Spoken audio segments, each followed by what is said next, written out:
अस्सलाम वालेकुम viewers, welcome back. तो मज़ीद हम अपनी क्लास को आगे बढ़ाते हैं। इस वीडियो में मैं आपको क्यूरीज के बारे में बताऊंगा कि हम कैसे रिकॉर्ड को इंसर्ट कर सकते हैं, अपडेट कर सकते हैं या डिलीट वगैरह कर सकते हैं। तो सिंपल जिस तरह मैंने सेलेक्ट की क्यूरी लगाई थी उसी तरह ये होगा। तो यहाँ पर मैं इंसर्ट लिख लेता हूँ, इंसर्ट इनटू जो भी टेबल का नाम है, यूज़र, फर्स्ट नेम, जितनी भी फील्ड्स आपकी हैं, आई एम सॉरी, यहाँ पर कॉमा और लास्ट नेम, वैल्यूज़, जो भी आप वैल्यू इसमें पुट करना चाहें आप इजीली पुट कर सकते हैं। इसमें मैं अभी बिलाल और लास्ट नेम इसका मलिक कर देता हूँ। तो अब यहाँ पर मैं इसको सेव करके ब्राउज़र में आकर रिफ़्रेश कर लेता हूँ। तो हमारे पास कोई भी एरर नहीं आया, जिसका मतलब ये है कि हमारा जो रिकॉर्ड है वो इंसर्ट हो चुका है। अब यहाँ पर आकर रिफ़्रेश कर लेते हैं तो ये देख सकते हैं मेरे पास एक रिकॉर्ड ID 1 के नाम, 1 ID के साथ एक नाम आ चुका है, फर्स्ट नेम जिसका है बिलाल और लास्ट नेम है मलिक, जो हमने यहाँ पर रिकॉर्ड इंसर्ट किया। इसी तरह आप मज़ीद भी इंसर्ट कर सकते हैं। तो अब मैं मज़ीद आगे बढ़ता हूँ। यहाँ पर मैं अगर अपडेट की क्यूरी लगा दूँ, अगर हमें रिकॉर्ड को अपडेट करना पड़े तो ये भी इसी तरह ही है। फर्स्ट नेम और यहाँ पर मैं अब अपना नाम लिखूँगा, Usman, where last name is equals to, मैं यहाँ पर जो कर रहा हूँ आप देख सकते हैं, मैं सिर्फ उस्मान यहाँ पर चेंज हो गया जहाँ पर बिलाल था। मैं लास्ट नेम के थ्रू इसको कर रहा हूँ, ID के थ्रू नहीं इसको मैं चेंज कर रहा, अपडेट कर रहा, सॉरी। तो यहाँ पर आकर रिफ़्रेश कर लेते हैं तो कोई भी हमारे पास जो एरर नहीं आया। और यहाँ पर अब आकर चेक कर लेते हैं तो अब यहाँ पर उस्मान मलिक आ चुका है, पहले बिलाल मलिक था, अब उस्मान मलिक आ चुका है। अब इसी तरह अब अगर हमने यहाँ पर डिलीट करना हो कोई ये रिकॉर्ड, जो हमारे पास यहाँ पे आप देख सकते हैं, ये रिकॉर्ड हमने अगर डिलीट करना हो तो किस तरह करेंगे। सिंपल इसी तरह जैसे हमने इंसर्ट अपडेट किया, तो यहाँ डिलीट भी, delete from user where last name is equals to, जहाँ पर आखिरी नाम जो हमारा मलिक है उसके थ्रू मैं इसको डिलीट कर रहा हूँ, इसके थ्रू, ठीक है। ID के थ्रू मैं यहाँ पर डिलीट नहीं कर रहा। तो रिफ़्रेश कर लिया। अब यहाँ पर भी आकर मैं चेक कर लेता हूँ कि हमारा जो रिकॉर्ड है वो देख सकते हैं बिल्कुल डिलीट हो चुका है, हमारे पास अभी कोई भी रिकॉर्ड नहीं है। मज़ीद अगर आपने इंसर्ट करना हो, मैं अगर यहाँ पर इंसर्ट कर देता हूँ एक,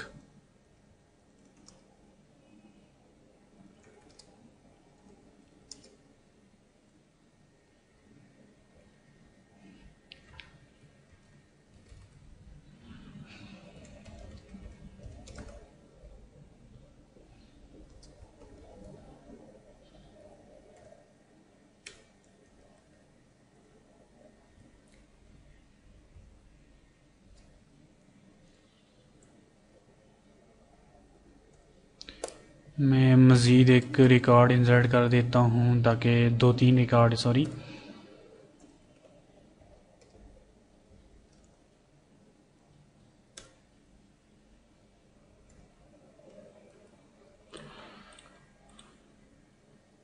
और 9।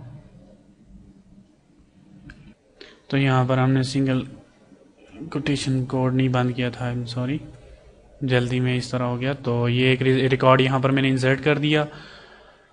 अब इसी तरह अगर मज़ीद आप यहाँ पर लाल और यहाँ पर मैं शाह, और ये 2 रिकॉर्ड में इंसर्ट कर देता हूँ ताकि आपको इजीली नज़र आ सकें।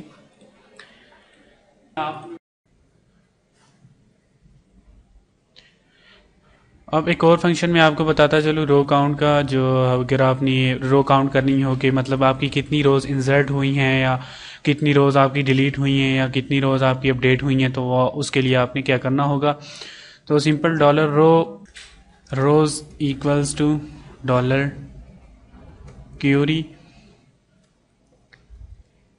फेच और हम फेच ऑल करते हैं ना उसको, अगर हमने पूरी वो रोज़ हमने काउंट करनी हो तो उसके लिए हम फेच ऑल करते हैं।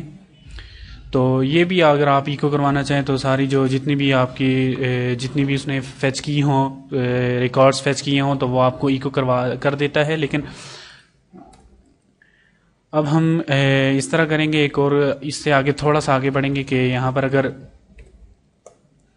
रोज़ इंसर्टेड हो रही हैं तो वो हमें बताता भी चले कि रोज़ कितनी इंसर्टेड हुई हैं। यहाँ पर मैं इफ एल्स ले लेता हूँ इधर से ही आगे, इफ काउंट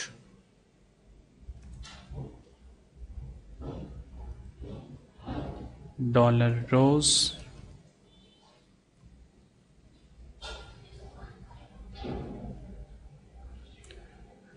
तो यहाँ पर हमें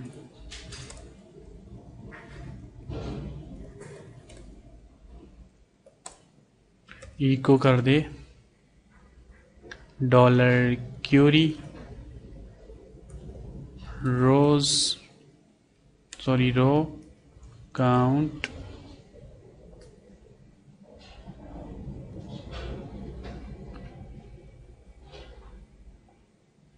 सॉरी क्यूरी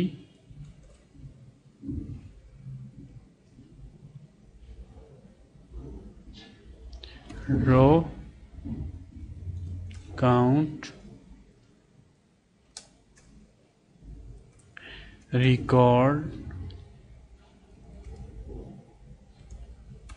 इंसर्टेड, कोई भी आप यहाँ पर मैसेज दे सकते हैं।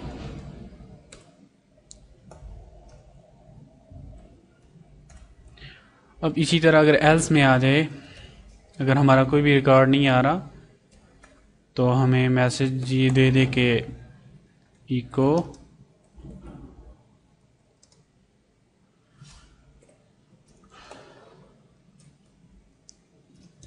No record found.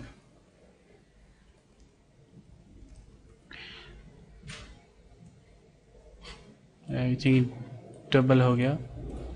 तो अगर हमारे पास एल्स में आता है तो ये हमें नो फाउंड रिकॉर्ड फाउंड, मतलब 1 2 3 या इससे अबव जितने भी पॉजिटिव स्ट्रिंग आते हैं, न्यूमेरिक आते हैं, तो वो हमें रिकॉर्ड इंसर्टेड देगा। अगर इससे मतलब 0 आ जाता है तो ये हमें रिकॉर्ड नॉट फाउंड देगा। तो ये आप आगे आप देख सकते हैं। मज़ीद आप इससे जो भी इसको से मज़ीद नया कोई लॉजिक बनाना चाहें तो आप बना सकते हैं। तो इंशाल्लाह मज़ीद नेक्स्ट लेक्चर से हम आगे बढ़ेंगे। तब तक के लिए मुझे इजाज़त दें। अल्लाह हाफ़िज़।